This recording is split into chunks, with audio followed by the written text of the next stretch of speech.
I stepped off the plane feeling refreshed after 2 incredible weeks exploring Thailand.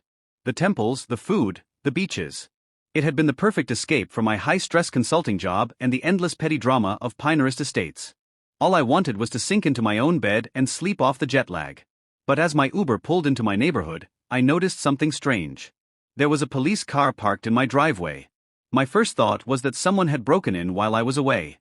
But as I approached, dragging my suitcase behind me, I saw a family standing on my porch talking to the officers. A man, woman, and 2 children, all looking completely at home. The woman was gesturing with a set of keys. My house keys. "Excuse me," I said, stepping past the police cruiser. "What's going on here?" This is my house. The officers turned to me with suspicion. The man on the porch looked equally confused. "We bought this house 2 weeks ago," he said, showing documents. I stared stunned. Everything inside was different, my furniture gone, replaced with theirs. My protests sounded desperate even to me.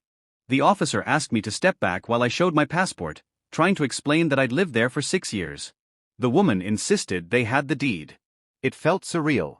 Somehow, my home had been sold right out from under me. That's when a familiar SUV pulled up.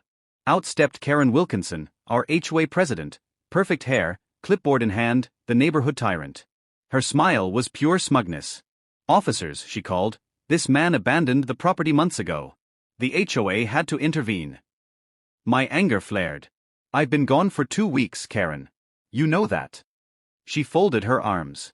"The board has documentation of 6 months' unpaid fees. We placed a lien and forced a sale." It was an outrageous lie. The officers advised me to get a lawyer and let the courts handle it. I spent the next 2 days in a hotel, calling attorneys until one, Jessica Ramirez, agreed to meet. After hearing my story, she said, "This isn't just harassment. It's fraud." Together we gathered proof: my bank records, travel itinerary, neighbor statements. The HOA's so-called abandonment notices were all forgeries. The deed transfer had been filed using falsified signatures and fake inspection reports. Worse, it wasn't just me. 2 other homeowners had lost their properties in nearly identical scams while away on long trips. The trail led straight back to Karen and her board.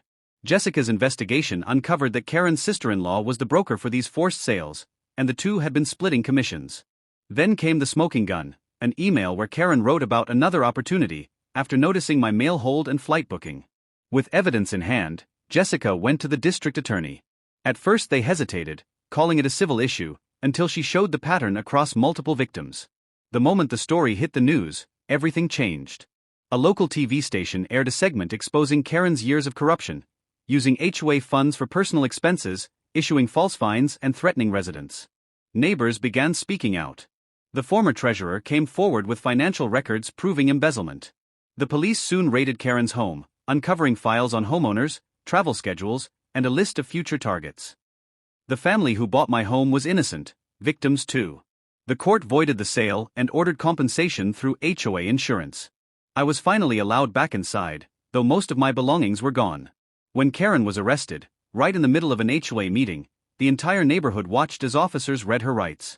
Her composure cracked instantly. "I was protecting property values," she screamed, mascara streaking down her cheeks.